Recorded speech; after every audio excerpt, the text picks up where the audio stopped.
everybody. We're back for another Grid Talk podcast. The plan wasn't to have all of us on screen at the start, but oh well.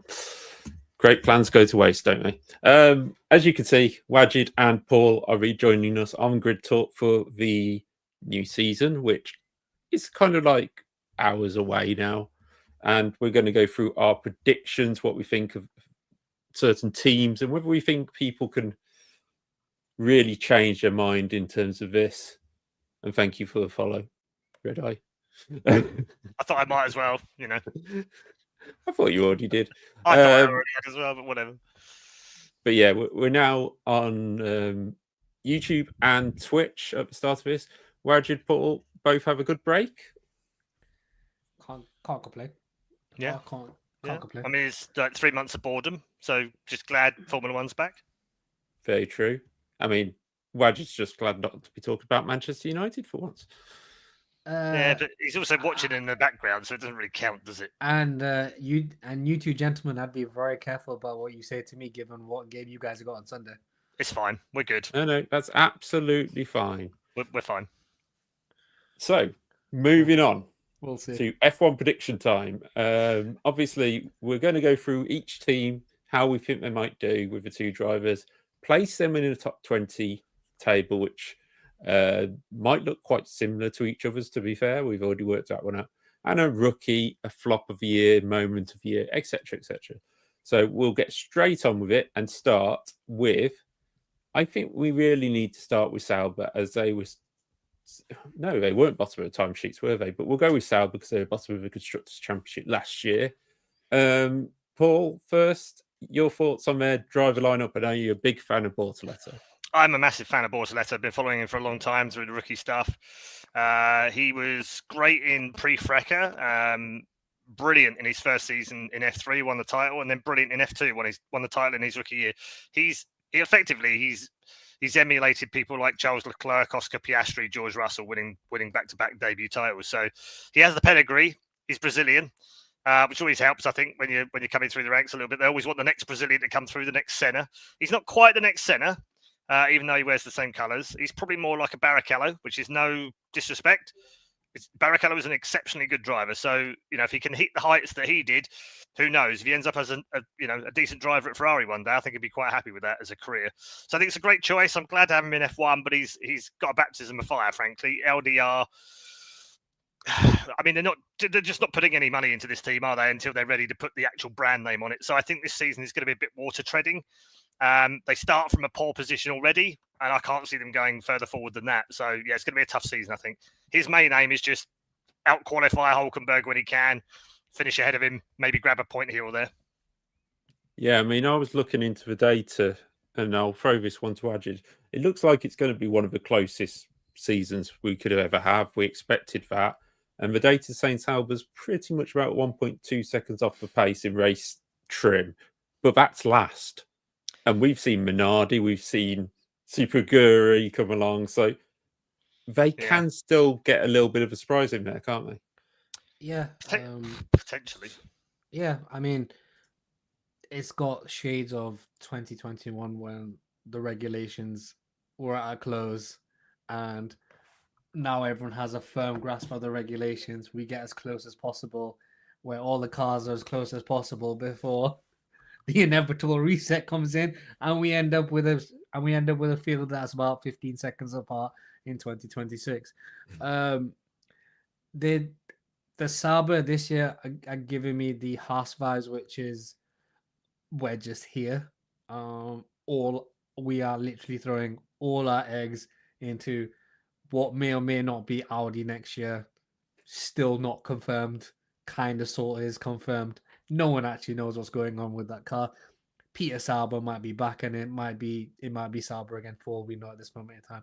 But everything is geared towards next year and having a strong midfield car for next year. They'll be there or thereabouts. They're not as bad as last year, but at least we don't have someone being celebrated for 15th position in China this year. No, just be in Brazil. going off that, I have put Hulkenberg and Bortoletto 18th and 19th in my championship. Paul, where have you placed them? I have them 18th and 19th. The Hulkenberg ahead of Bortoletto, is that? Yeah. Yeah. Although I still think Bortoletto will out-qualify Hulkenberg over the season. And Wajid? I have him 20th and 18th. Bortoletto 20th. Hulkenberg 18th. How dare you? Yeah, I think it's kind of where we expect them. It's just me and you, Paul, are just hoping for a little bit more from Bortoletto, but that's it. Yeah. We know Hulkenberg is good at picking up the scraps when he's. I mean, I remember him getting a good 4th place, was it, in Sauber in Korea? It definitely wasn't 3rd, was it? Or 2nd or 1st. Maybe that can be the surprise of the year. That would be not a surprise of the year. It'd be the bloody hell I've had a heart attack moment of the year. Well, we can see about that. So if you've got your own opinions on Sauber, pop them in the comments for this channel or on the YouTube video, and we'll obviously read them out at some point. So, Paul, I refuse to slander Hulkenberg this year, given how badly he shut me up when it comes to K-Mag. Oh, yeah. So, you win some, you lose some. He ended K-Mag's career. Yeah, so can't wait for this season where he inevitably proves me wrong again and gets absolutely trounced by Bortoletto. Well, I'm guessing, as you've put them 18th and 19th, you're still expecting them Sauber to be 10th. Yeah. Yeah. Okay, so we're all in agreement there. Sauber, get your finger out the backside. I said 20th and 18th. Yeah, but 10th team. Oh, no, it's because you said 18th and 19th. I just wanted to clarify. Oh, no, I've got him in 20th. Don't worry. That's fine. I can't put anyone any lower. I mean, it depends at this moment in time. Yeah. The next, as you can see, we've given Sauber as much time as they got at F175. So we've got a comment. Wajid, can you turn yourself up a little bit? I've turned my microphone. Grip fuel, is that better? Yeah, just let us know if he's too quiet. He can read the comments. To be honest, it's nice to quieten him down every now and again.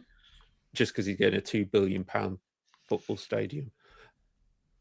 Next up, RB, not race Red Bull, Visa Cash App Racing Bulls. No, just Racing Bulls now.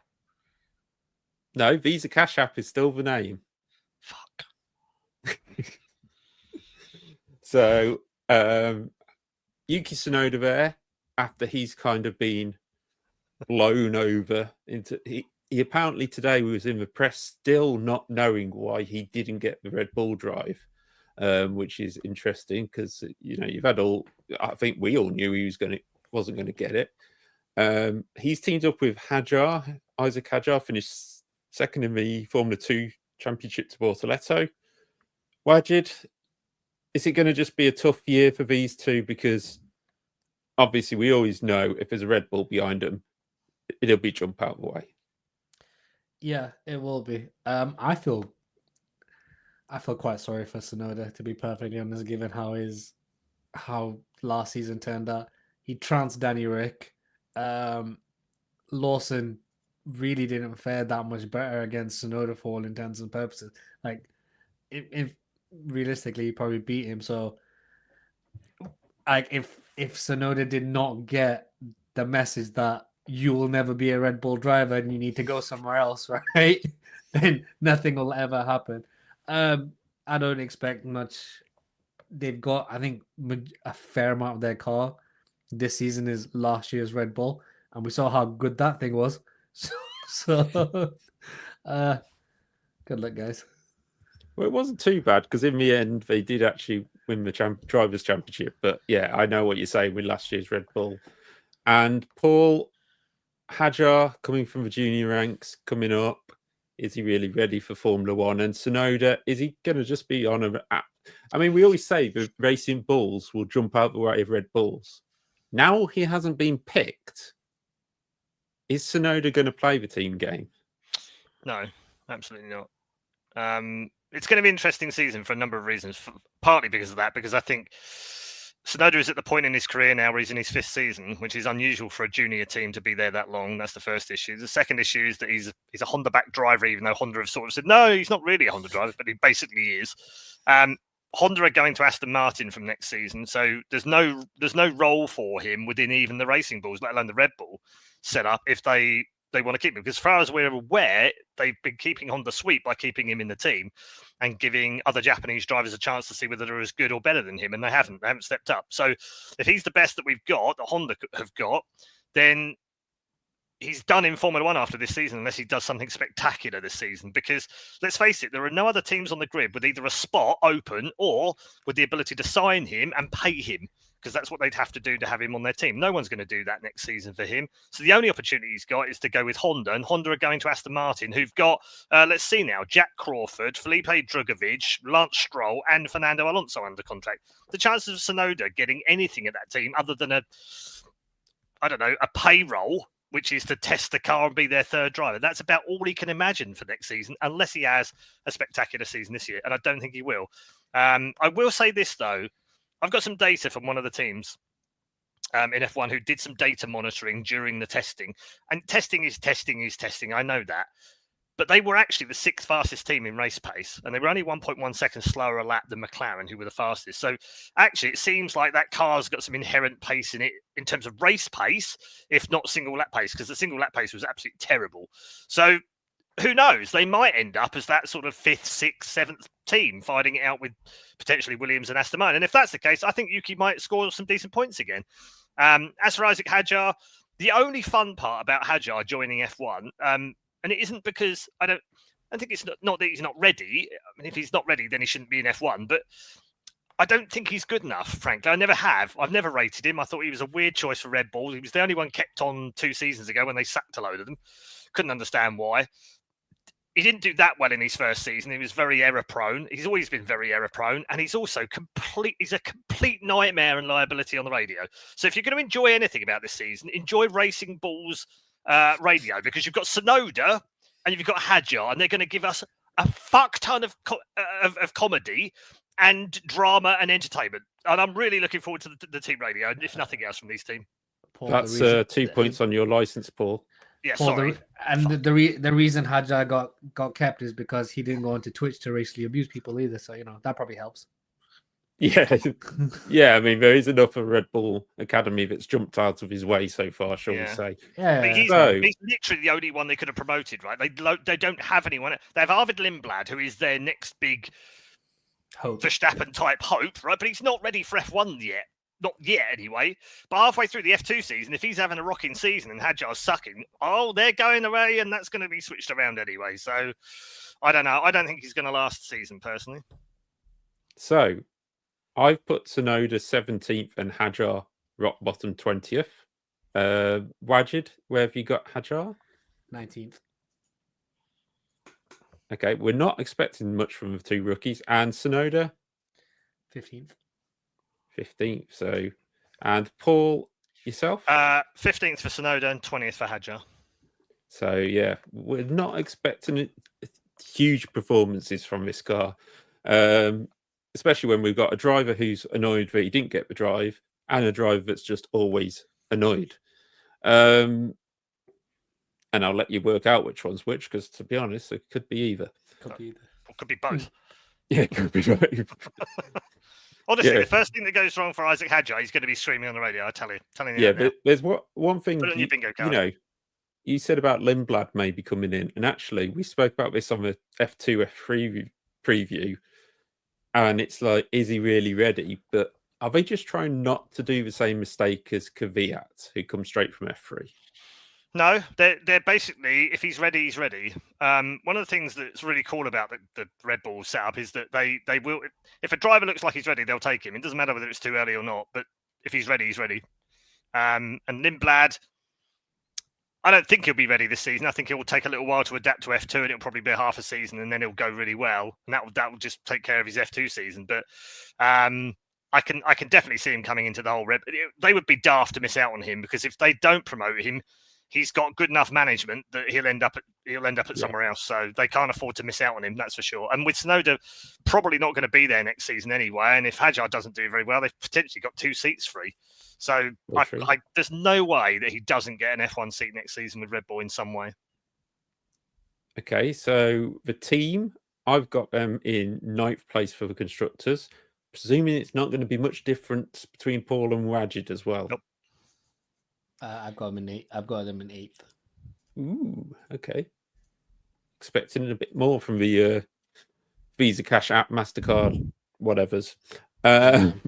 They tried their best with F175 and we still couldn't get it then. Next up, I will go for the team which we don't really know what we're going to get from them this season. They do have Adrian Newey in the wings. He is officially an Aston Martin team member now, even if he has got his bedroom in the actual place and they're tied him. Sounds like they tied him up by like a chain to the desk and, you must keep drawing. They've given him some A3 a pad and a pencil. And I wouldn't be surprised. To the drawing board and told him to get on with it. That's what they've done. I wouldn't be surprised if there is a guy employed to sharpen his pencils. just to save time for you, Adrian. Here's a new pencil. Right, sharpen that one. We know Lawrence Stroll obviously is famous for pencils. Anyway, whatever. Alonso and Stroll, same driver lineup they've had since Sebastian Vettel left. Lance looking as interested as ever in the new credits that are coming out for before the Grand Prix. I think Paul mentioned he looked like I timed him. He had his eyes closed for 75% of his time on screen. Yeah, he was really not impressed at being there. They've done him dirty. I'm telling you, they've done him really dirty on that intro. But yeah, I'm not expecting too much from Aston this year because I do think they won't just look at 2026. They're already there. I just think they'll just go, yeah, just leave it. We've got Stroll who ain't going to go anywhere. We've got Fernando who won't go anywhere because he knows he's going to get an Adrian Newey car in 2026. So we'll just pit her on through maybe. Paul, we'll head to you first. Aston Martin. I think you summed it up perfectly. I think it's hurry up and wait for 2026, isn't it? They've got Newey in. Again, the data that I got sent has them in 10th place right now on race pace. They're even behind Sauber on race pace at the moment. Now, obviously, you take that with a little bit of pinch of salt because there's all sorts of other factors. They didn't run at the same time. They ran when it was hotter. There's all sorts of factors within that. But the fact that they're not getting, they're not even doing the glory runs that they were doing last year and setting good times on over a one lap. So I'm mildly concerned that they start off the season in the bottom 2 or 3 cars, which is not where they want to be right now. But I think, even though you're right, they will be focused on 26. I think with Adrian Newey's presence there, he'll be able to look at the car, look at the aero, look at what they're doing with the floor in particular, which has always been his strong point on the Red Bull, and will immediately be able to say, well, okay, but your philosophy is wrong on this. You need to be doing this. We need to change that. And I think when you see the first raft of changes coming, probably by the start of the European season, I think you'll see Aston Martin jump up the grid. I think it's because it's so tight, right? We're looking at probably about 1.1 seconds between first and last over a single lap this season between the cars.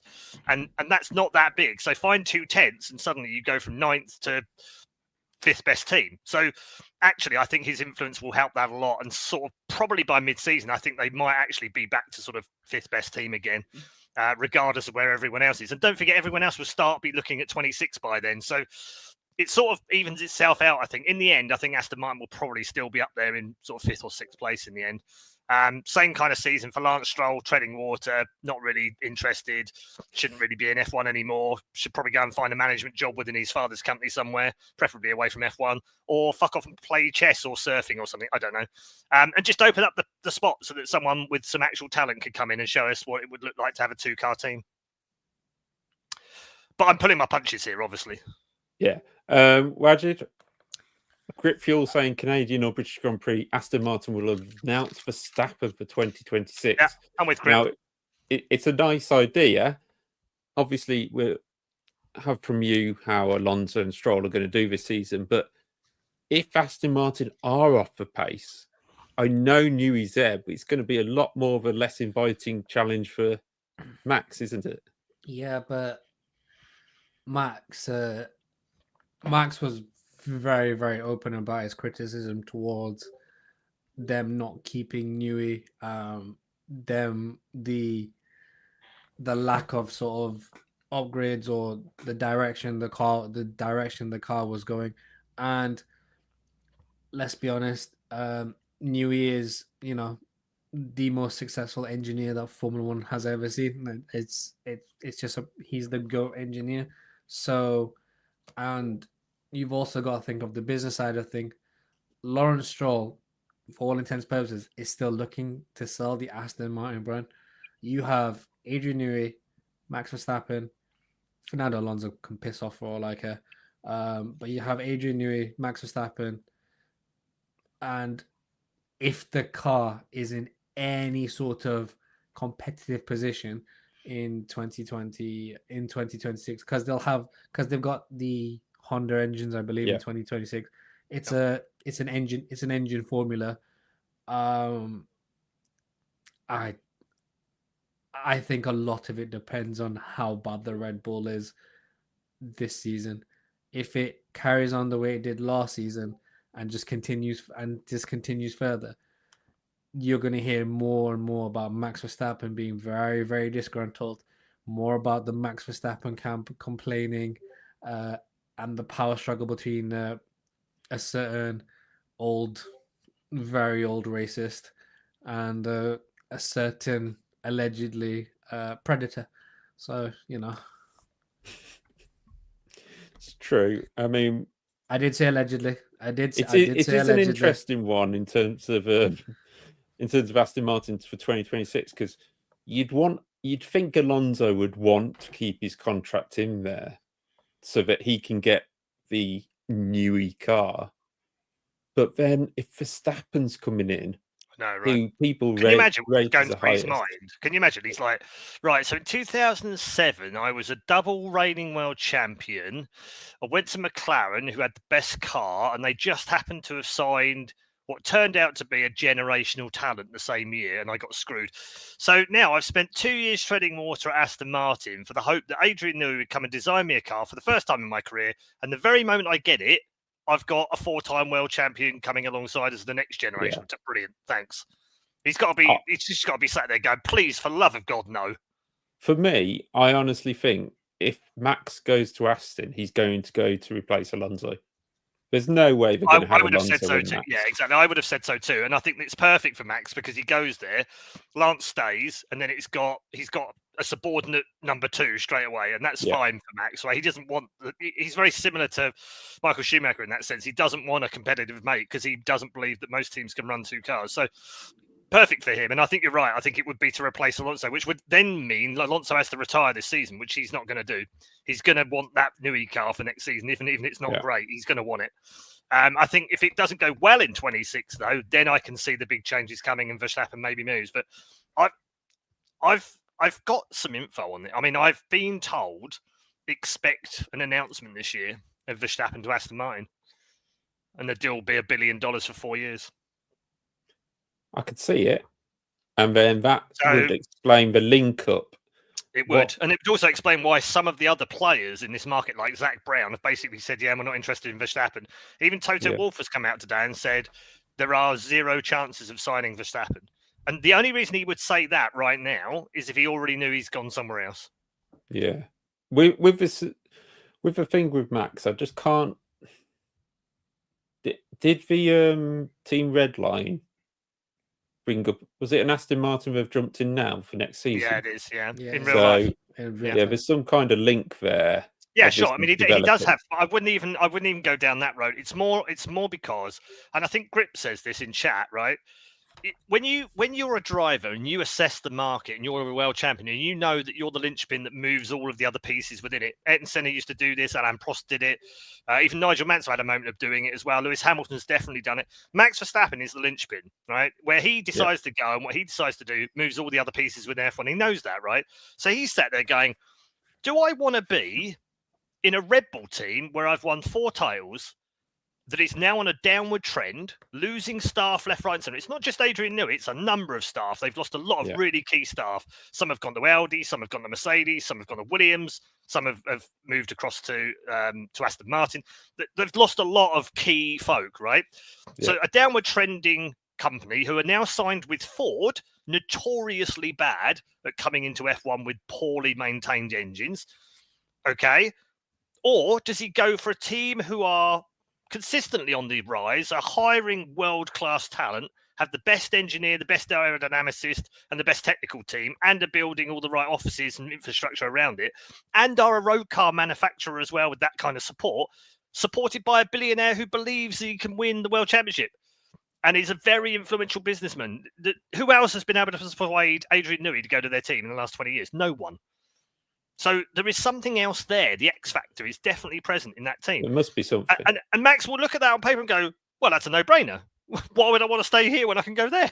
And they're going to give me $1 billion for 4 years. Fuck it, I'm off. Very true. Wajid, Stroll's position for yourself? 17th. 17th. So you are expecting far less than me and Paul are for Lance Stroll, because we both got him in 16th. And Fernando Alonso for yourself? 15th. 15th. See, that's wow. Was Sonoda 16th then? Yeah, Sonoda was 16th. That's all right. I've just put it in the wrong box. That's fine. Human error. It's fine. I haven't finishing 9th because I think the gap between Sonoda and Stroll is going to be bigger than the gap between Stroll and Hadjar. So they'll cover the points gap. Yeah, Aston. I've got them 8th in the World Championship. Wow. Paul, you've got them. I've got them in 6th. Yeah, P6. And yourself, Wajid? 9th. Have you got my? Did you get my other ones? Because I've got Alonso in 10th. Yeah, I've got Alonso in 10th. Yeah. Okay. And I put Alonso 14th, Stroll 16th. So okay, all right. We're all expecting a whitewash by Fernando Alonso on his teammate. It's just how many points can Stroll score to bring them up the table, basically. Yep. So next up, we'll talk about the one team which I'm quite excited about this season. I think they've got an excellent drive lineup for the position the team's in. So we're talking about Haas. Now, we made a lot of moves forward last season in terms of graining and looking after their tyres. And then this season, yet again in testing, no performance runs, no light fuel, just keep pounding round. So Ocon and Behrman probably did the most laps out of anybody over the whole, in terms of race runs anyway. We'll go with Paul, Ocon, and the first British hope, Ollie Behrman. Yeah, I mean, technically, Britain has 25% of the grid this year, if you include Alex Albon, who was born in Britain. So, yeah, it's a big year for the Brits, including Ollie Behrman. Obviously, had that spectacular debut last year with Ferrari, also drove for Haas as well last year. So, already a known quantity, really. And I think because he did so well on those races, a lot is expected of him, rightly so, I think. But I'm not so bullish on Haas. I don't think they necessarily will do that well. I was almost certain they were running the same chassis as last year, but I could be wrong on that. But I think it's a good driver lineup. I'm just not sure the car's going to be up to it. They were sort of 7th stroke 9th in testing. But again, who knows, right? We're going to find out in about 4 hours. Well, probably not in 4 hours because it won't be in practice 1. It'll probably be more like practice 2 and practice 3. We'll see the real pace. But I think it's a fun lineup. I think Ocon gives Behrman a really good yardstick. You know, he's a Grand Prix winner.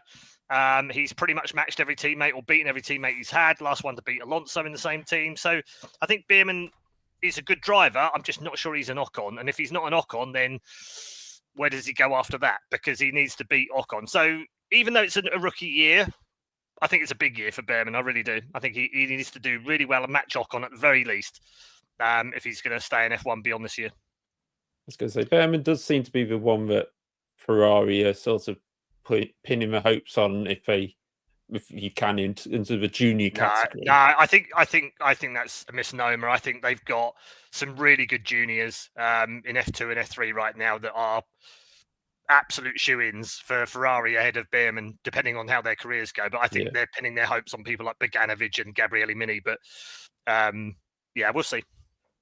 Yeah, and Wajid, your view on Haas going into their second season without Gunther Steiner at the helm?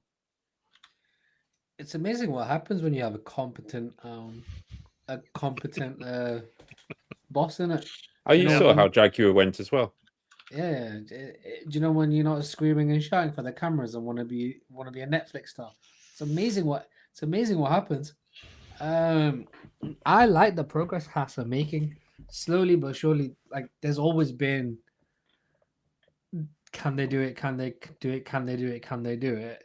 Before I got to the point of, you guys are just here, we're glad to have a 10th team on the grid, to now I like a little bit of hope.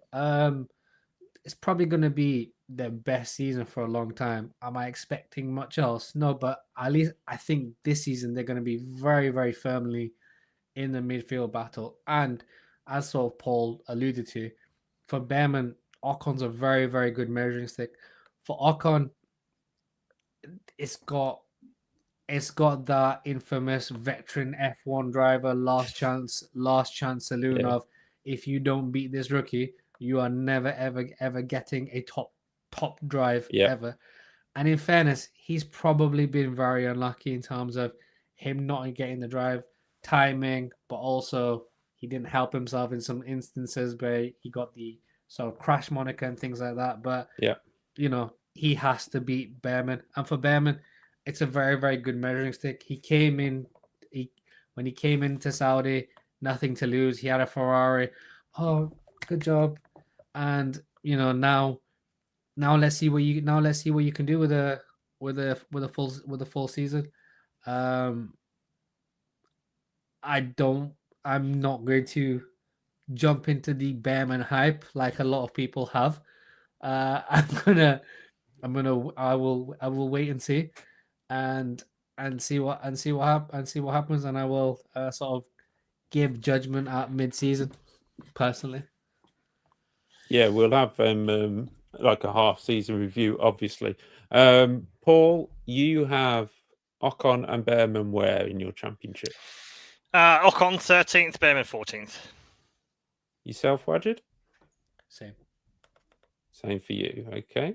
It's interesting, isn't it? Because Wajid's very positive about it, and I'm fairly negative about it, and we've both got them in the same place. Both got in the same place, yeah. But I mean, my positivity stems from they've been so shit. This is an upward trajectory. Yeah, I mean, Wajid was very blunt when Mick Schumacher and Mazepin were in the car. So, of which Mr. Magpie, how's my Schumacher take looking? Hey, he's still a reserve. Well, no, he's not a reserve driver at Alpine now. Even though we've got 4, which we'll get onto in a minute. He's got the WEC Alpine drive, though, hasn't he? He has, and Alpine in WEC is closer to Alpine in F1 than Aston Martin are in the 2 series as well. So, at least their doors aren't flying open halfway around the track, eh? Yeah, it helps. Sorry, we got Haas 7th in the points for you, then, Wajid, is it? Yeah. Yeah, I've got them in 7th, and you've got 8th. Paul. Yeah. So all about randomly the same. I've got Ocon in 13th, so it's the first one we've all agreed on, apart from Hulkenberg. And I've got Behrman 11th, beating Gasly in the points. So that sort of gives away where my next team are going. Complete madman. Alpine. The ones that get the beer every time there's a good result. We've heard that they've not got the overweight car now. Seem a lot more positive. They've both shaved their heads nicely, so we're underweight for the car. Wajid, your view on Gasly and the Australian Jack Doohan? Jack Doohan will be here for at least half the season. The rest, for those who believe in God, it's all in God's hands. I guess after that, he seems like a nice guy. I don't think I've seen a rookie get abused so much from a jaded lover in Helmut Marko, where in my life ever before coming in. It's like he's some sort of like the way Marco's treating him was like some lost generational talent that he's just trying to squash down as much as possible. Bro, you had him in the academy. He's got to drive. Let it go. Yeah. In terms of Gasly has to kick the crap out of.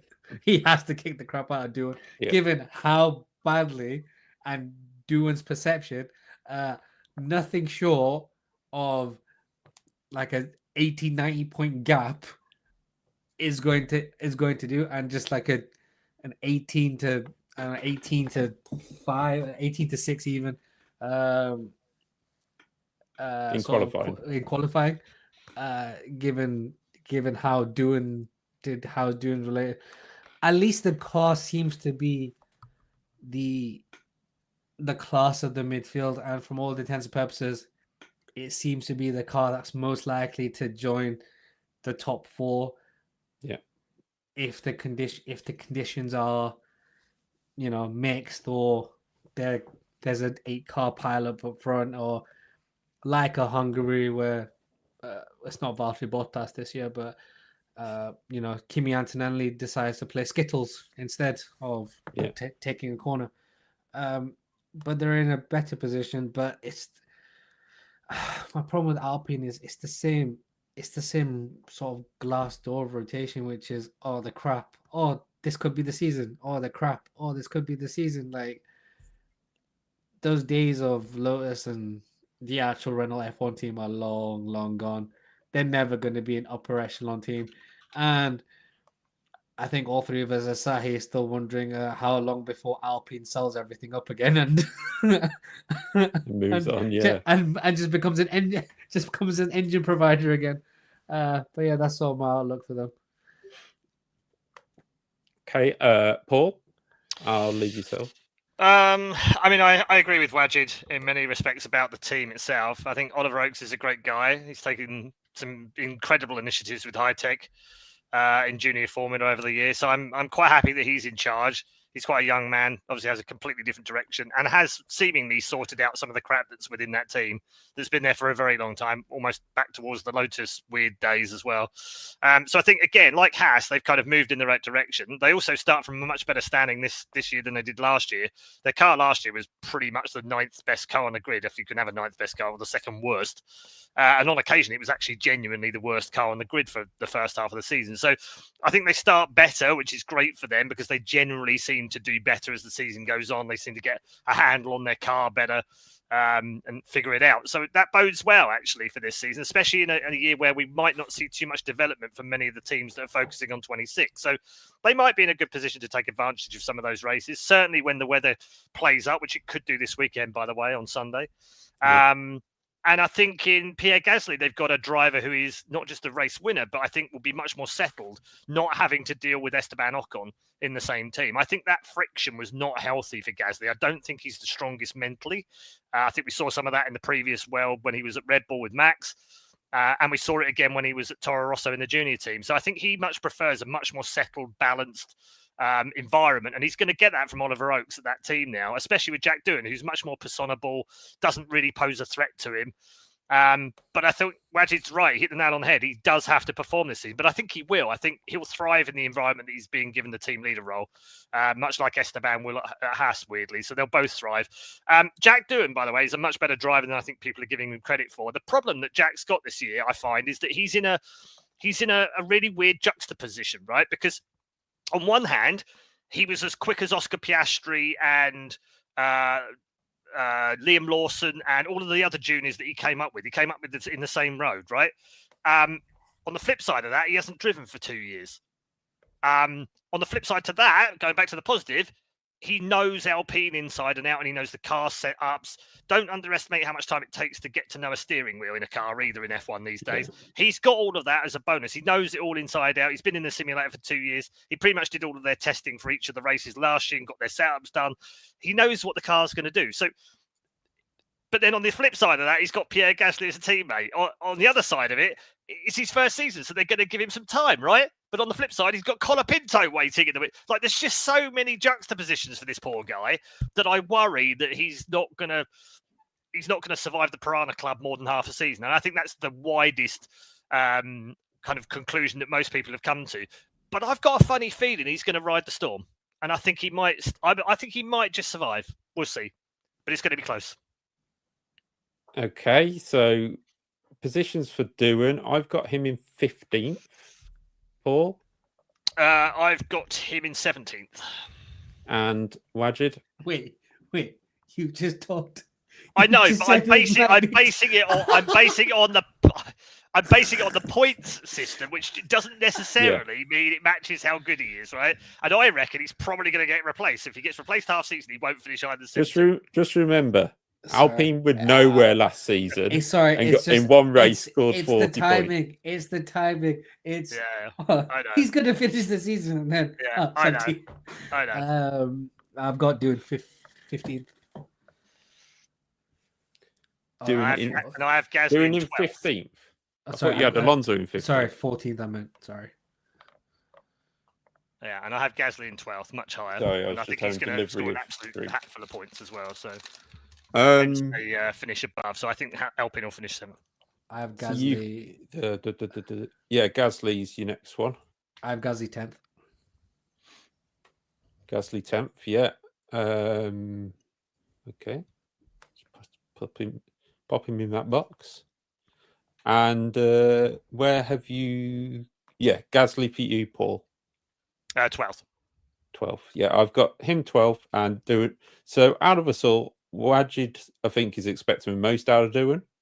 And in terms of Gasly, again, Wajid must be feeling a lot more positive about Alpine than the rest of us. And yet he spent 10 minutes slating him. So I'll just work it out. He's on the Haas hype train. No, but I think. What do you mean no? I think their car is just much better than. Where are you getting this information from? I've got them as the 8th fastest on race pace and the 8th fastest on single lap pace from testing. I'll be honest. But I think everyone's sandbagging in testing. I thought this was Craig Slater. Right, is Williams Williams was the second quickest car in testing. Is this what we're doing? Well, you haven't seen the top of our tables yet. So that puts Alpine in 6th in the points for me. Paul, you've got Alpine in 7th, just behind Aston. Yeah. Wajid, 6th for you, I'm guessing? 5th. Or 5th? 5th. 5th. The Williams is overrated. I'll tell you what. I'm not doing friendship tax in this. I'm not doing friendship. No, I am going to say one thing. That means Gasly's going to have to score a damn sight more points than the Williams drivers, because I don't know if he's doing.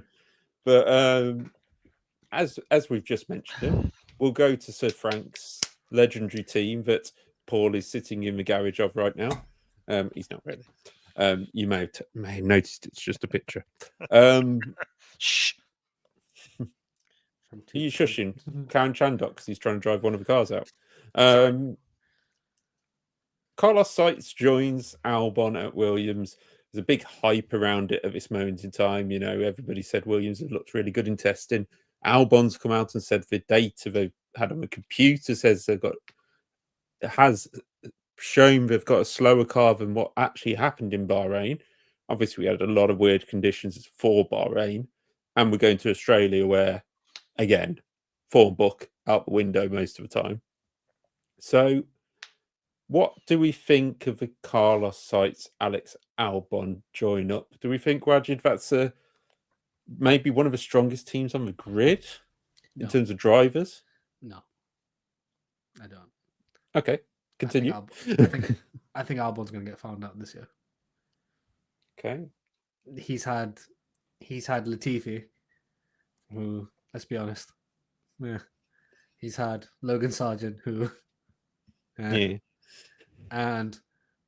Colapinto for the opening stint of that partnership seemed to have him rattled a bit before he found his feet. So no, I think it's a lot of it's British Thai hype, whatever, Asian driver, whatever. I think Albon gets found out. Sainz, yeah, he's a good driver. This driver lineup is nowhere near as strong as people are making out, in my opinion. Okay, Paul, your quick view on Williams? Well, look, I have a couple of friends there who I speak to every year. One of which I only speak to in the off season because I don't see him for the rest of the season. He's been there 20 years. I've never gone out with him in the winter where he's wanted to talk about the team. He never wants to talk F1 because basically they've been terrible. This year, however, I couldn't shut him up. So from that point of view, I was like, interesting. So he's actually bullish this year. That's really weird. So there's something going on within the team that has made them much more bullish. And I don't think it's necessarily just Sainz. I think there's a mixture of staff that have come in that have helped that. I think the fact that they've stayed with the same chassis this year as they had last year means they know that their chassis is good and that their aero wasn't so good and that they fixed that this year. So there's a number of things that are positive for them.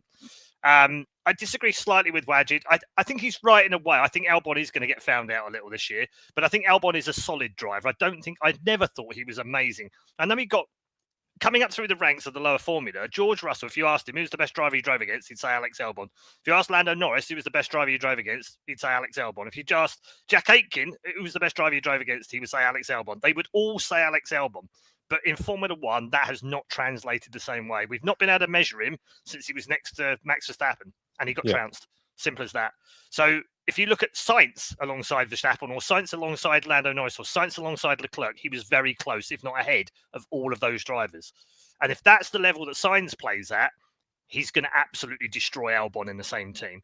That said, he's going to destroy him with love, which actually is probably better for Albon than it would be to be destroyed by hate, which was what flowed through Max Verstappen's veins. So in some ways, I think he will get beaten, but he won't necessarily suffer the same mental anguish that he did when he was at Red Bull, which means he will probably still score quite good points if the car's ready to do that. And I think it probably is. I know he's trying to downplay it. Look at all the things that they're doing as a team. They're all trying to downplay it. Vowles is trying to downplay it. Albon's trying to downplay it. But they do have, currently, according to the data, they have the fifth best car. Now, how long that will stay that way and whether that transfers from testing into the first race, I have no idea. No one does. But I get the sense that they probably do have the fifth best car at the start of this season, but they're going to caught up very quickly. They have to score a ton of points in the first half, or at least the first 6 or 7 races if they really want to be in fifth place at the end of the year. And I think it's possible, but the jury's out a little bit. But I think they're going to have a much better season they've had for a very long time. Okay, so I have Sainz ahead of Albon in 9th and 10th. Wajid? 12th and is it 12th and 13th? Yeah, 12th. And we got Ocon in 12th and Behrman 13th, I think. So your lowest gaps is 9th and 11th. Sainz in 9th, Albon in 11th. Yeah, because I didn't think you were going to put any of them passing Lawson, Antonelli, Russell, Verstappen. I thought there was an inkling there from Wajid that we were going to get Sainz world champion then. But Paul, yourself? Well, I mean, you two were the ones that said I didn't know the rest of your standings, so I'm expecting Williams as constructors champion from one of you. So Sainz 9th and Albon 11th is mine, exactly the same as Wajid, who doesn't believe in them. Yeah, but this is how it goes. Tom's just said get Wajid to write down his 20. I've got them all here. It's fine. So that I presumably I've got Williams 5th in the Constructors' Championship, and so is Paul. And Wajid, you got Alpine just beating Williams. Yeah. That makes sense. So, I mean, I've got them just beating Aston, who just beat Alpine. I think those 3 teams, any of them could finish 5th, but I've got Williams in 5th, yeah. Well, we can throw it out there now. Just in case you weren't sure, we got 8 drivers left, 4 teams, top 8 positions, and yes, of course, they're Red Bull, Mercedes, McLaren, and Ferrari. So we'll start now. Shock horror. shock. Yeah, I mean, Unbelievable.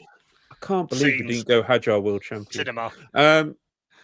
Sorry, Isaac, if you are watching, I hope you do well, but it's going to be We tough. don't think you will.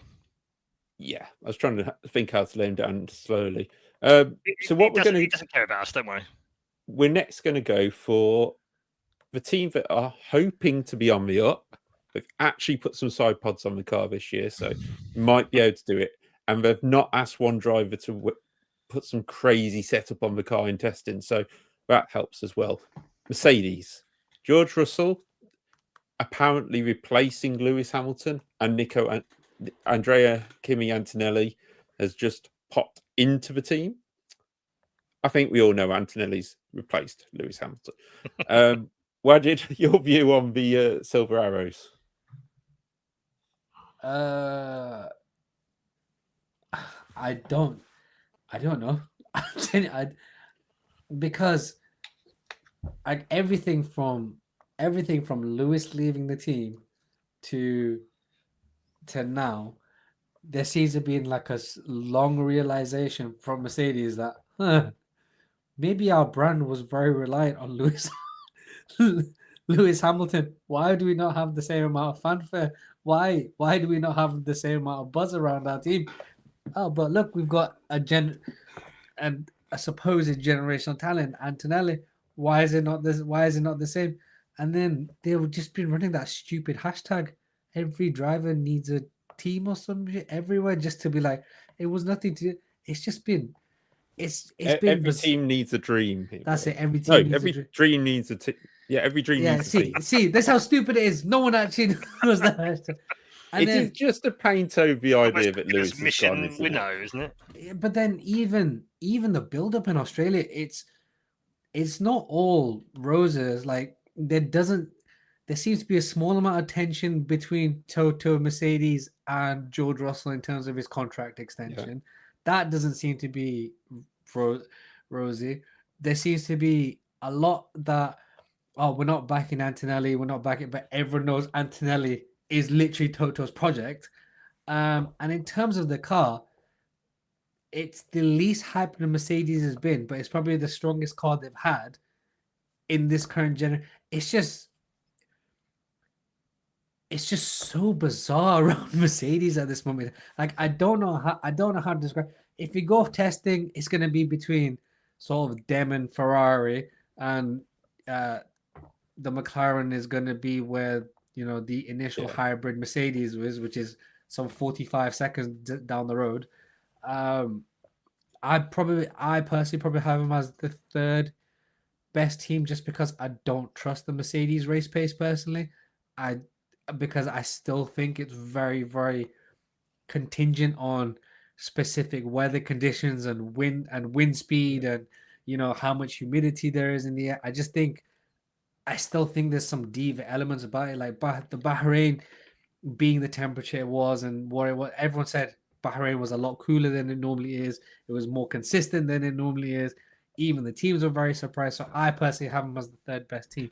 But it's like control chaos at Mercedes at the minute. That's the best way I can describe it. It's just really, really bizarre. Because I don't know, did you guys see the press press conference? Like on the beach. Yeah, but even the one inside at the start of the season with Toto, and when George got asked the question, like it wasn't like we'll get it done. It was just Mercedes know where I stand and I know what Mercedes stand, and so it was just very. It was just.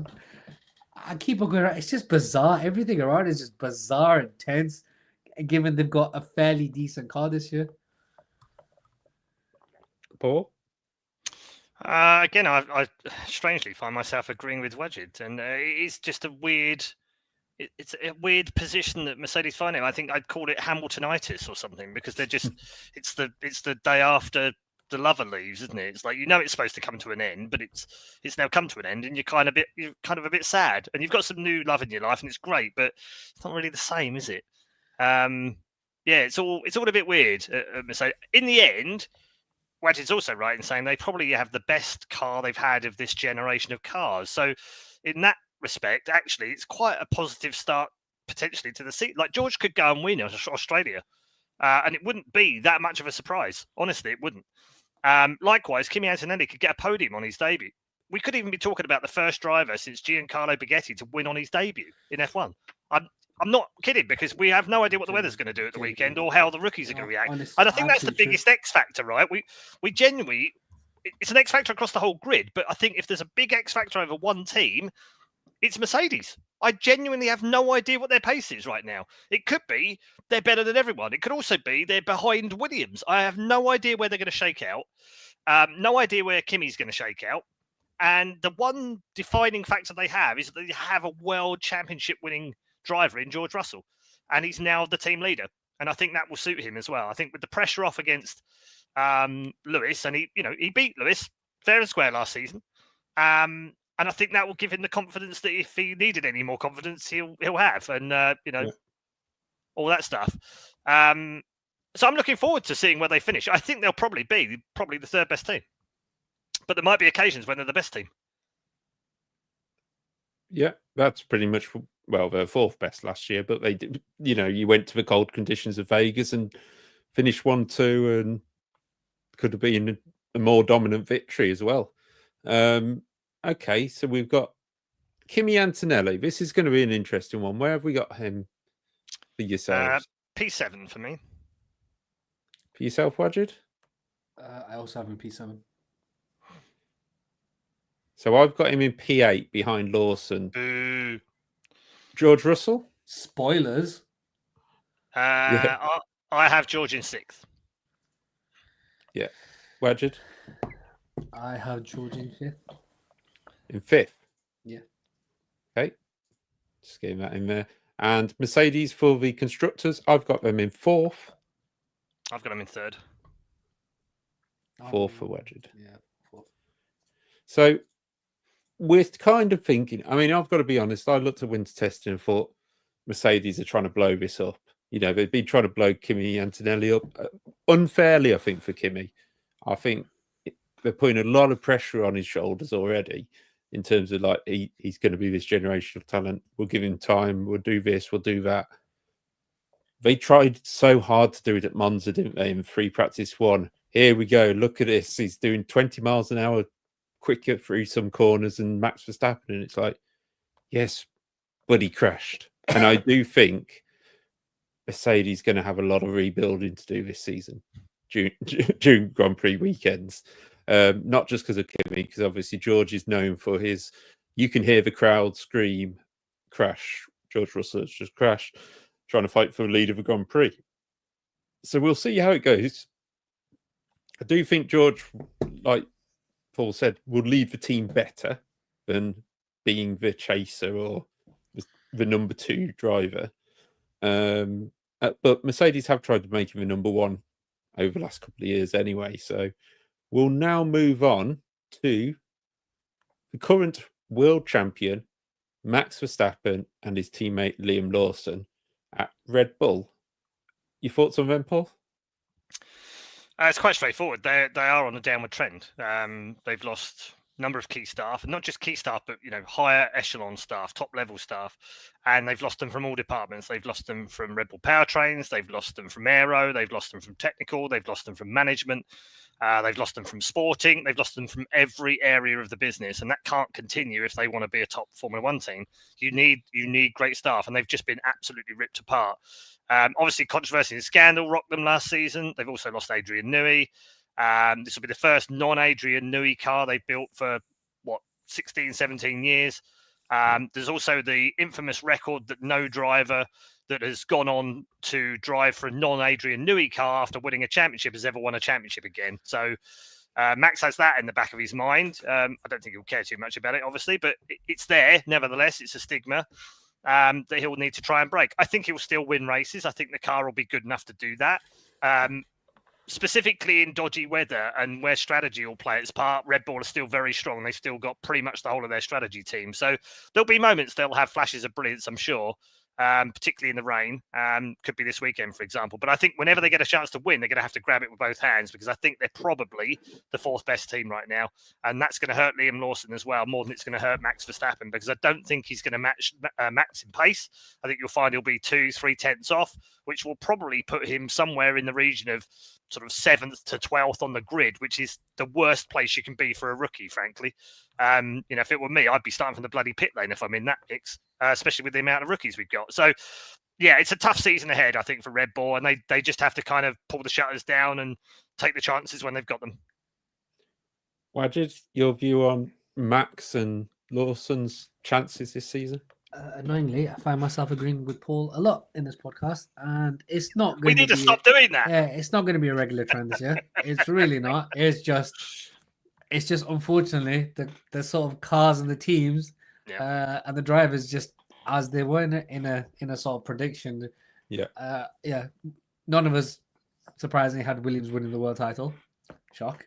But yeah, Red Bull are on the downward trend, and even with the new regulations, I don't think it's going to get any better, because we saw what they were like in a quote unquote engine formula. For those who said, oh, well, bring up 2021 again, there was a bunch of changes to cars that got made from 2020 to 2021, which also had a big impact on how close the racing got, along with it being the end of the regulations. As so Paul alluded to, a lot of senior staff have gone, and a lot of the sort of political turmoil in terms of the actual Red Bull group itself is still there. It's still there. It's still casting a massive shadow on not only the team but the organization itself. Like for example, the Thai family, whose names I forget to sort of like say. The back corner. Yeah. They not only the back corner, but they weren't happy that Matasha bought Bernie Ecclestone's car collection to post it, to put in a Red Bull car museum or something. And even though it's his private money, so it's just so weird that for some reason they felt they should have been cleared so they could put it in a Red Bull museum. It's just totally bizarre. That being said, Lawson, welcome to the Red Bull graveyard. You might steal a win. You genuinely might steal a win this year. Congratulations. I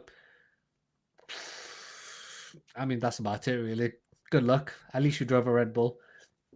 And Max is not winning the world title this year. Spoiler. It's not. Okay, so we know who's not number one on Wajid's column, and he's not number one on mine or Paul's either. He's got his 4, and I think it might be a long wait. I genuinely think it's going to be a long wait till Max gets his 5th, if he stays at Red Bull. If he gets a chance to get his 5th. If he stays in F1. Yeah. I've got Verstappen 5th, Lawson 7th, splitting with two Mercedes. I have Lawson 8th and Verstappen 5th. And Paul? I have... sorry, what did? I have Verstappen 4th and Lawson 8th. Interesting. That is interesting, because that leaves the space for 6th place there. Yes, I know. Yes, I know. Oh. Okay. Red Bull, third in the points for me. Fourth for Paul. For me. Wajid 3rd? Yeah. I was doing the maths there, thinking that was about right. So we're now going to obviously fit into the big news story from this time last year. Lewis Hamilton going to Ferrari. I know, yes, I said he wasn't going to finish the season in silver, and he did. I will take the pain on that. But I can tell you now that I'm still not used to seeing him in red. It still doesn't feel right. And I'm not sure how I'm going to feel even when we look at him on the grid in Australia. It might take a long time to get used to this, but has he got long? Lewis Hamilton, Charles Leclerc in the same team. Possibly the strongest lineup on the grid, depending on how people feel. Paul, your views on the Scuderia and where they might end up this season? Well, I'm just going to put it straight out there. I think they're going to be champions. I think they'll win the constructors, but I don't think they'll win the drivers. And the reason I feel like that is because you've got two drivers who are at very different points in their career, but are both capable of winning a championship, both capable of winning races, are both brilliant in their own ways, but are also fallible in the opposite ways. So where Charles can fall over sometimes at key moments, Lewis doesn't. And where Lewis isn't strong anymore, which is things like qualifying, Charles is. So I think in a weird kind of way, their weaknesses and their strengths complement each other as teammates. But unfortunately, what that's also going to do, I think, and we've seen this in previous F1 championships, is I think when they get a competitive car, which they're definitely going to have, by the way, it's probably going to open the door to one of the McLarens winning the title with those two in second and third. So I think they'll get massive amounts of points, which will take them to constructors, but I'm not convinced that one of them can become world champion, because I think they'll end up taking points away from each other. And no one at Ferrari will stand up and say, we want Charles to win the title or we want Lewis to win the title, because both drivers are just too important to them for different reasons. Lewis, because he's the brand new king and he's 7 times champion. They won't do it to him. And likewise, Charles, he's their boy, right? He's been there 6 years. He's the chosen one. He's the Tifosi's favourite. Like they won't tell him, you've got to stay behind Lewis because we want Lewis to win the title. They just won't do it. And they were not going to tell a 7-time world champion to do the same either. So in the end, I think they both end up tripping over each other. I think Ferrari probably will end up to be the strongest team towards the end. Maybe not at the start, but towards the end they will, because they're one of the few teams who have basically actively decided that they are going to try and win the World Championship this year, regardless of what it means to their 26 ambition. So in other words, they're kind of putting 26 on the back burner, which is unlike almost every other team who started work on their 26 car last month or in January this year, which is the earliest they could have started on the 26 car. Most teams have done that. Ferrari haven't. They're putting all their eggs into the basket because they believe they can win a title, and they need to win a title for many different reasons, not least of which their road car operations. So it's a very big year for Ferrari. They've played a big hand and a big card, and they spent an awful lot of money, not just on Lewis Hamilton, but a number of key staff acquisitions as well. So for me, they have to win at least the constructors for it to be a successful season, and I think they probably will. Wajid? They have to win both titles. With the amount of money, time, resources, unless they think they found some blinding loophole in the 2026 regulation engines that they think they can expose, that's going to send them 5 seconds ahead of us. They have to win both. They have to win both world titles. And as Paul mentioned, at this moment in time, I don't think Ferrari care which driver wins the world title, because we're getting to nearly 20 years since their last driver's world title. And Ferrari, who are so used to success in the early 2000s and stuff, for sort of quote unquote modern Ferrari fans, it's unheard of. Well, you didn't live through the 90s, my friends. I was just or the 80s. Or the 80s. Or the 80s. On that point, actually. Yeah, 16 years was the longest gap before. We're now in the longest period of time that Ferrari have not won a title. If you think about back in like 98, 99, so much was made of Schumacher, Ferrari. It's been so long since the title. And Wajid's right. We're getting towards that same time frame again. But it doesn't feel like the pressure may be on, but it doesn't feel like it's on as much. But will it now that Lewis is there? Well, as Paul mentioned, it's now the longest. It's now the longest gap between drivers. Well, it's 17. It's 18. It's going to be 18 years. Yeah, it's 18 years. 18 seasons this season. Yeah, I think between Scheckter and 16 it was between the others, because we're talking about any times of championship. Obviously, they won the 82 and the 83 constructors. Yes. So okay. Ferrari always look at the constructors before they look at the drivers. But in terms of pure titles, yes, 82 and 83 they won the constructors titles. They should have won the world championship with one of their drivers, but they both decided to try and kill themselves. So yes, between 83 and then obviously when they finally won it with Schumacher. So that was 16 years. Yeah. And now we're in the longest gap of any world title that Ferrari have ever had, which is 18. So yeah, long time. So, and where I disagree with Paul is I actually think they're winning both. because I think they've thrown so much into the basket that I think the difference between Paul and I is if it gets to a point later on in the season where they have a genuine shot with one driver, they're going to tell the other driver to acquiesce because of the amount of time, money, and resources they've thrown into this season. That's the only bit I differ. I want to be a fly on the wall when someone says to Lewis Hamilton, "Sorry, mate, you're going to have to be a number 2." Or even Charles Leclerc, in fairness. Absolutely. To be honest, can you imagine trying to tell Lewis Hamilton, "Sorry, mate, you got to play second"? Yeah, I know. I know this was personally, I think Lewis this was would. Look at Michael Schumacher in '99. Yes, okay, pushed him to shove he couldn't do to Suzuka. Yeah. Also, there's a lot of stories about what happened to Irvine's car in Suzuka as well. Yeah. There is a lot of stories about that. Yeah. Regardless of what mathematically was possible at the time, there is a lot of stories about Irvine was never ever going to be allowed to win that world. Well, of course not. But let's throw it out there now. Leclerc, I've got him third in the points. Yep. Paul, I've got him second. Wajid, Charles Leclerc. I have him third. You have him in third.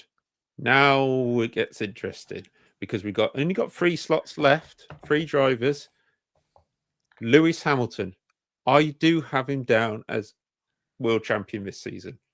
I just think Ferrari will get the car to the right window. They say they haven't done any performance runs as putting the right balance on the car in Bahrain. So, and Ferrari are normally pretty good in Bahrain and pretty good in Australia. You know, their record speaks for itself. I don't know what F1 TV you were on about saying McLaren have always been good in Bahrain, but, you know, they also said Piastri was the only Australian on the grid.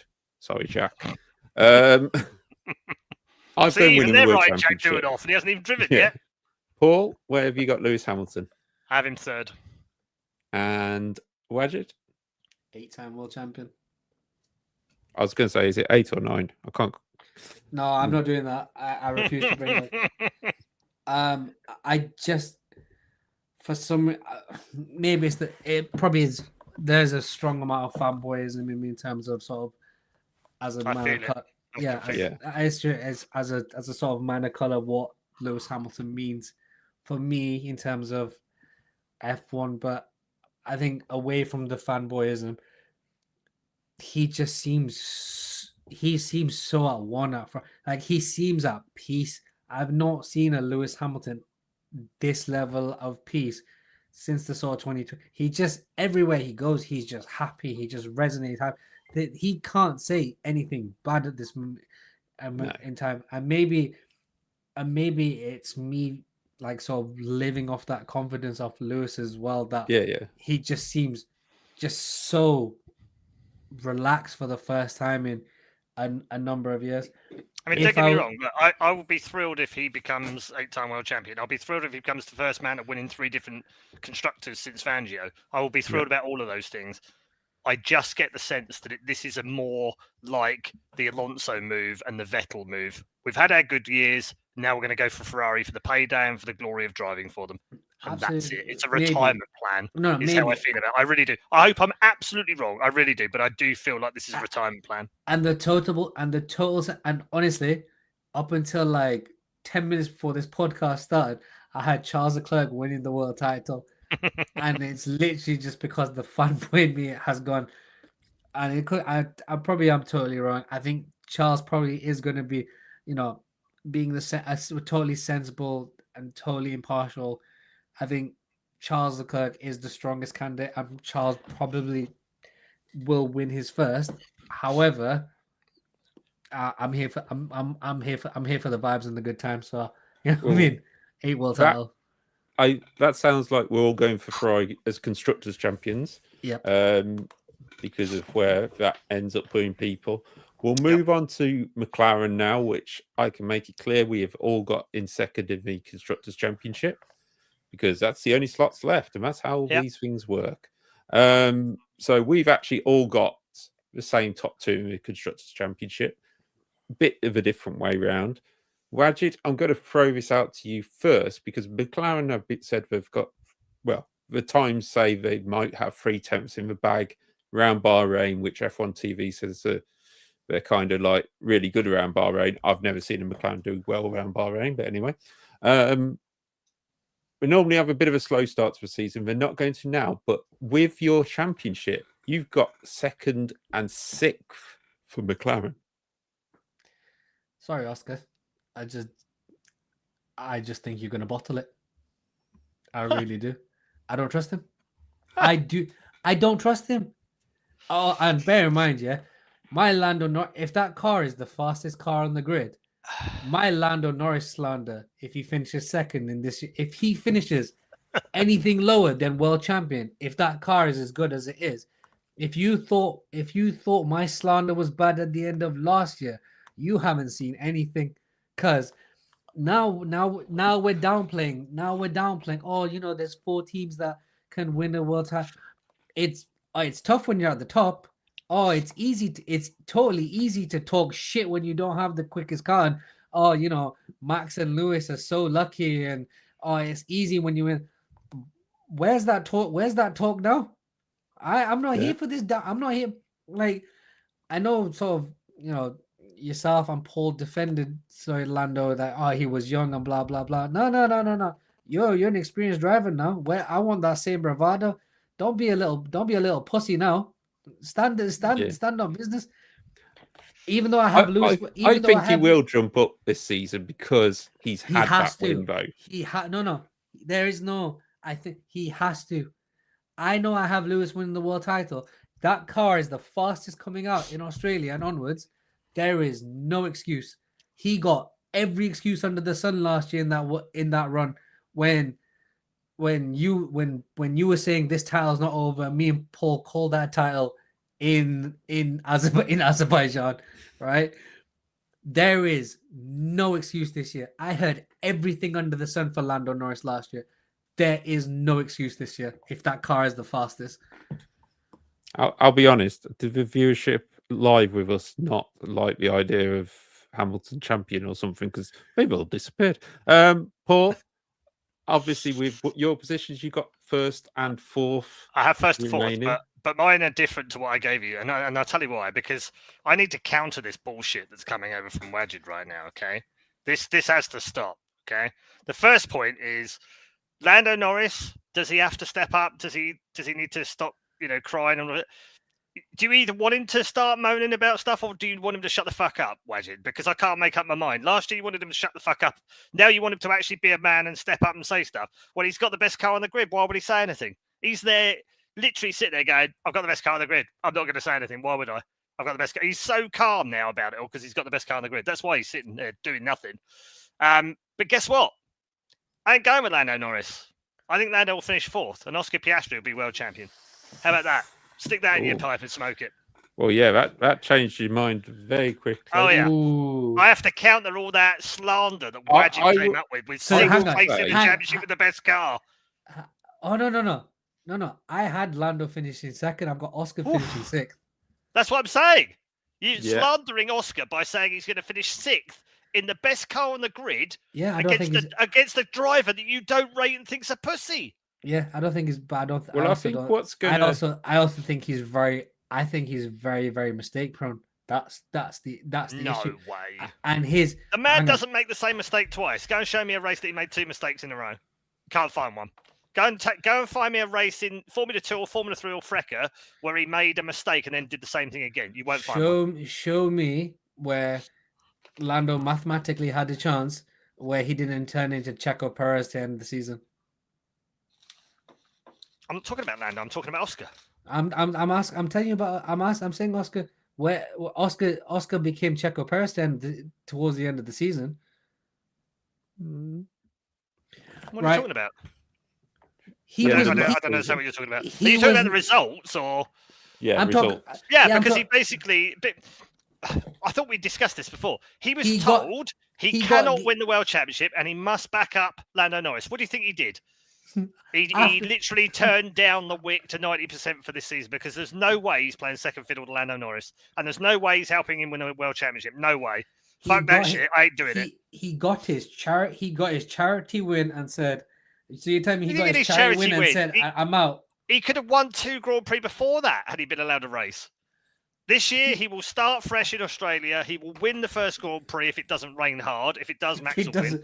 And then if he wins the first Grand Prix, he's underway and he's ahead of Lando for the rest of the season. Can't see coming back. George, where are you? We need your pose to put these two apart from each other. See, this is what I wanted. We've got some beef on this show, and we're going to have this beef for the rest of the season now because I'm going to be an Oscar fanboy, and you're going to be Lewis Hamilton fanboys. Bring it the fuck on, guys.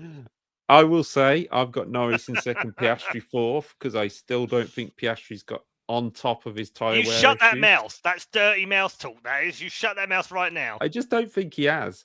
But Stop. what reason I have Hamilton as world champion is because if you look at the teams, Lawson will get out the way for Verstappen. Yes. Russell and Antonelli will be worse than Hamilton and Russell. They're going to be. I can see them both ending up in the same walls on the same corners on the same lap. Yeah, that's fair. Yeah, I think Charles and Lewis have a strong enough relationship that one of them will move aside if they've got to. No. If it's mathematically impossible. And I think Leclerc will definitely do it. Just personal feeling there. But that is our championships. You may have forgot. That's a funky ending. I like that. I am not going to go through them all again because you've got the whole podcast to work out where people were. But 3 one-word answers. Yeah.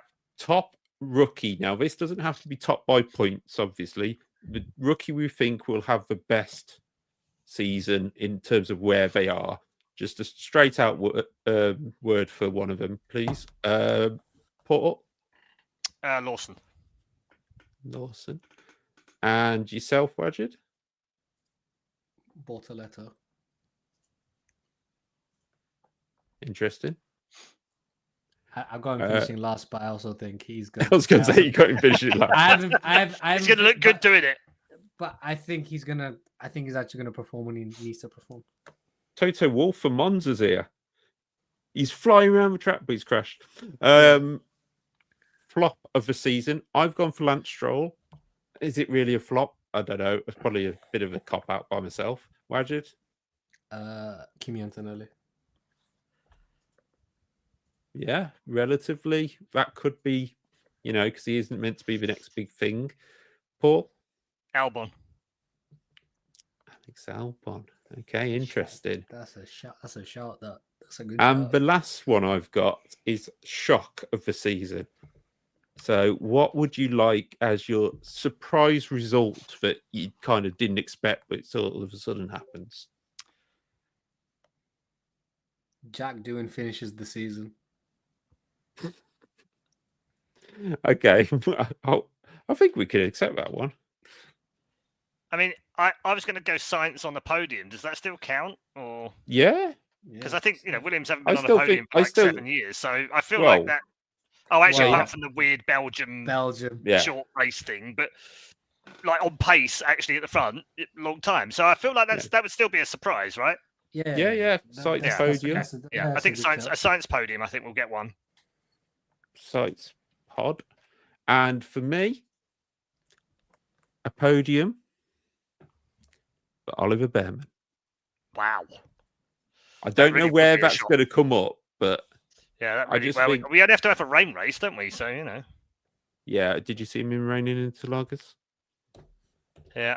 Well, they won't race if it's like that again. But apparently the rain on Sunday, by the way, is quite light. It's just light showers. So hopefully they can go on into in and out and everything like that. Yeah, exactly. So it'll just be one of those weird strategy races, but it will be great. But it's supposed to be consistent through the entire race, isn't it? Stop.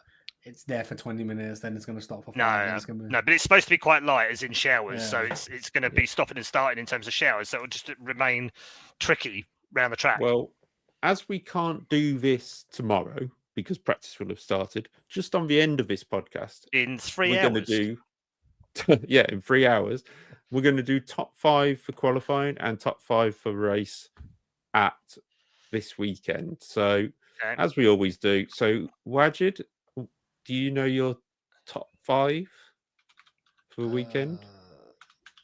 Yeah, I do. Yeah. Go on, man. Gasly in 5th. Gasly. Okay, I've got to type that. Gasly in 5th. Yeah. Jesus. Okay, I can't copy and paste that. 4th. 4th is going to be Verstappen. Yeah. 3rd's Hamilton. 3rd for Lewis. 2nd for Norris, and Leclerc gets pole. Okay. That's right, bitch. Ain't no Oscar Wankster in sight. Waste man. Oh, this is going to be a long season. Oh my goodness. Here we go. You watch. Here we Fastest go. in first practice. Yeah, I can't wait. Yeah. By half a second. I can't wait till he wins. He wins by 35 seconds. Yeah. Paul, your qualifying I predictions? will mock you mercilessly. Yeah, You do know that's that. fine. Quali for me. Is this quali we're doing? Yeah, quality. 5 to 1 or 1 to 5? Whichever one. 5 to 1. Let's keep 5 the to 1. excitement. Okay. Quali then. So Russell in 5th. Yeah. Hamilton 4th. Russell. Obviously, Hamilton. the world champion elect Piastri in 3rd. So, what? He's not going to get front row under his own No, contract? he doesn't need to. It's easy. He doesn't need to. It's light work. It's light work. He's just letting the other guys like full sense of security. Norris is 2nd. Yeah. And Leclerc in 1st. So no Max in the top 5. No. Wow. So did you say Norris on pole or no? He said Norris 2nd. Leclerc No, I said on Leclerc, Norris, Piastri, Hamilton, Russell. Just making sure I've got it in the right order. See, normally Wajid types this bit out. Right. I would have done. He seems somewhat Well, more feel efficient, free maybe. to. You're better than me at doing it. Yeah, So, there you go. I will from. Go on, man. But you, I don't have permissions in this new area. That's the problem. Wow. Don't you? No, I don't. Screwed. I'm just a guest. Yeah, same. Otherwise, I would. Yeah. Yeah. Maybe we never get to come back on, Wajid. I don't know why Who that knows? is. Then. Who knows? Well, to be honest, if you're going to keep fighting like little children, So anyway, who's your top 5 for quality? I'm going for, because it's meant to be a scorching on Saturday, isn't it? Scorchio. So Mercedes, right? No, they fixed that now. Apparently, Not by the sounds of it. I'm going to go for Verstappen in 5th,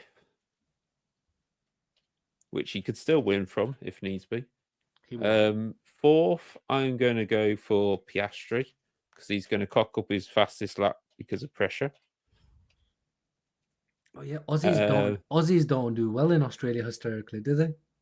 Well, no, they normally get No disqualified. Australian has ever won the Formula One Grand Prix, the Australian Grand Prix. Has an Australian finished on podium? Yes. Well, didn't Danny? No, Rick not counting Webber's 5th in Minardi. Danny Rick got disqualified, didn't he? Yeah. Brabham has. Brabham. Oh, okay. So it's been a long time. Jones didn't get to drive in them until the 85 one, so he didn't. So 5th, I've got Verstappen. 4th, Piastri. 3rd for Hamilton. 2nd. I thought you were about to say Bortoletto, the way that started. No, 2nd. I Charles think it's Leclerc. Barrichello. Leclerc. And in first, spit me words out, will be Lando Norris. So that is the qualifying order going across with predictions going across the bottom of your screen. Wajid with Gasly, Verstappen, Hamilton, Norris, Leclerc. Myself with Verstappen, Piastri, Hamilton, Leclerc. And Paul, Norris at the end of that. And Paul with Russell, Hamilton, Piastri, Norris, and Leclerc. So on to the race predictions. Would anybody like to go first or not? I'll go first. Okay. I have Lando in 5th. Where's this amazing pace? 4th. Yeah. 4th, I've got Charles. Yeah. 3rd, I got Russell. Okay. Second, I got Lewis.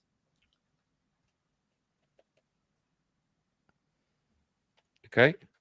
And Max wins a rain-soaked Australian Grand Prix. Okay. I was wondering where this was going because if you, after all of that, if you turned around and said Piastri wins his own Grand Prix. Oh no.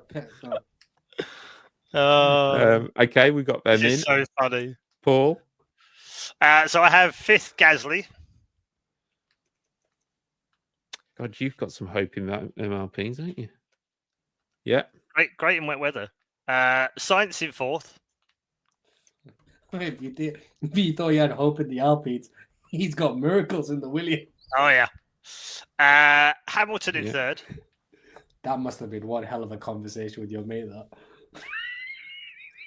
Yeah, at some point in the season, I will tell you about that. I will tell you because it was properly like, oh shit! What the fuck? It was properly what the fuck. I'm telling you now. So Hamilton second Piastri. Okay. And 1st Verstappen. So no Norris. I'm on the same rain train as Wajid is with the Verstappen thing. It doesn't matter that he won't qualify the top 5; he'll still win. Okay. He's just incredible. He honestly is a well the driver. He's on a whole new level compared to everyone else, unfortunately, in those conditions. Okay, I am going to go Piastri 5th. Sorry. We're going to go 4th for it's wet. So I'm going to go for. I'm trying to think because DC won the last opening wet Australian Grand Prix because Montoya spun back in 2003. So I'm trying to think down the order a bit. So Hakkinen 4th. Nigel Mansell 3rd. Yeah, and the winner will be Fangio. No, we're going to have Piastri 4th, Norris in 4th. Sorry, Piastri 5th. So the two McLarens a bit further down. Verstappen 3rd. We're going to have Leclerc in 2nd. Yeah, I told you. And Lewis Hamilton to win his first Ferrari Grand Prix. Becoming the first British driver to do so since Nigel Mansell. Yep, 1989. Well, to be fair, apart from Behrman in Saudi, it's the only British driver to be in a Ferrari since then. True. Eddie Irvine was Irish. Yeah. I don't want to start that war again. Let's not. But that is our predictions for the Grand Prix. I think we can all predict it's probably going to be a safety car. We can all predict that it's going to be absolutely nuts if it starts raining, and all sorts of things can happen. So, little things you need to know from tonight, where it's already happened. So, F2 practice is currently on for the F2 guys. Then practice 1 a.m. tomorrow morning. Session begins at 1:30. F3 qualifying begins at 3 o'clock. Practice 2 will begin at 5 a.m. and F2 qualifying at 6:30 a.m. So if you're an early riser, you'll be able to get that one in. Or someone like me who's an idiot who's staying up all night to watch it. Yeah, I did think about that, but then I bought snacks as well. So I won't be. Paul, I didn't know you were fasting. I didn't know you were fasting. Yeah, I'm not. No, I won't even obviously get. Obviously, am now, aren't I? Australian Grand Prix pre-practice 3 1:10 a.m. So that starts at 1:30. The F3 sprint 12:15. That will start on Saturday morning. F2 sprint at 3:15 a.m. The qualifying session itself for Formula 1 5 a.m. And then actually, because of our time frame in the UK, at 10 o'clock p.m. the F3 feature race starts. Yeah, so that's a nice end to your Saturday. Yep, Saturday night. F2 feature race, 12:30 a.m. And the Grand Prix itself starting at 4 a.m. So nice early alarms it's for the everybody. harshest one of the lot for us. And then, of course, we've It got is. Japan and China coming up as well. So Well, we the kind of get first- screwed at the start of the season, but then we're fine for the rest of the year, so it's fine. Yeah, the first race, which is actually on at a Grand Prix time, is round 7 at Imola. Yeah. So But it's, the others are okay, though. yeah, they're not too bad. I mean, we're not Australian, are we? So that's the main thing. Yeah. But you have to get up really But early. 2 hours, 28 minutes from now. Yeah. F1 cars on track. Yeah, that'd be great fun. And if you haven't already and you want to, in between now and then, F3 preview, F3 and F2 preview is on the channel. Somewhere. I can't put it on while it's loading up, but you will find it on the channel. And then obviously put your predictions in the chat, in the comments below as well, to let us know what you think, whether you think we're nuts or we've got it about right. I predict probably nuts. Some fanboy will find the page. And then we'll see how the season goes. But Australia, here we come. Wajid, thank you for joining us, especially around this time at night where your Ramadan currently happening. That's all right. The next preview, I might be in Turkey. So He's always traveling somewhere, isn't he? follow me. Paul, thank you for joining us as well. Pleasure, as always. We will be. Paul's got 5 more liveries to go, is it? Yeah, I've got five more to do. He's that 5. sorry. Yeah. So five he more is to do, and then getting I'll have done all 30 liveries from the start of the film. But then comes the fun, because I'll then be starting on the Formula 2 and the Formula 3, so it never ends. And what will be happening after that is, in the Australian Grand Prix, they will have moved one sticker, and he will have to start all over again. Yep. And then what happens is the guys with the white jackets come round, where it straps round my body, and they cart me off to the small hospital round the corner. That's right. Been there, done that. Got the t-shirt. Thank you all for joining us tonight. It's been a bit longer than we expected, but hey, you always know that from this show. In fairness, an hour and a half for a World Championship preview is not bad. That's not bad. I think we did all right. We had to squeeze it in, because if not, it would have gone into first practice. Yeah, indeed, yeah. And I want to watch the F2 that's about to start. Yeah. So head over to whatever channel you want to watch. Try and wake up for it. If you can't, remember there is a nice football match on Sunday that you can go and support. Let's go Magpies! Because let's put it this way: if you don't support Newcastle, you've got to support Liverpool. Yeah. So if you support Liverpool, that's fine. But if you don't support Liverpool, then you're an honorary Geordie for the day. Come and join us. Yeah. Anyway, see you all soon and enjoy the Australian Grand Prix.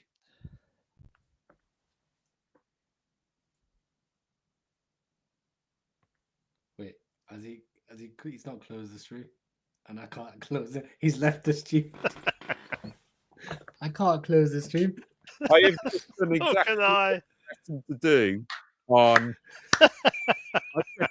And so the first mistake begins of the season. This is going in the end of season fuck ups, isn't it? That's where this is going.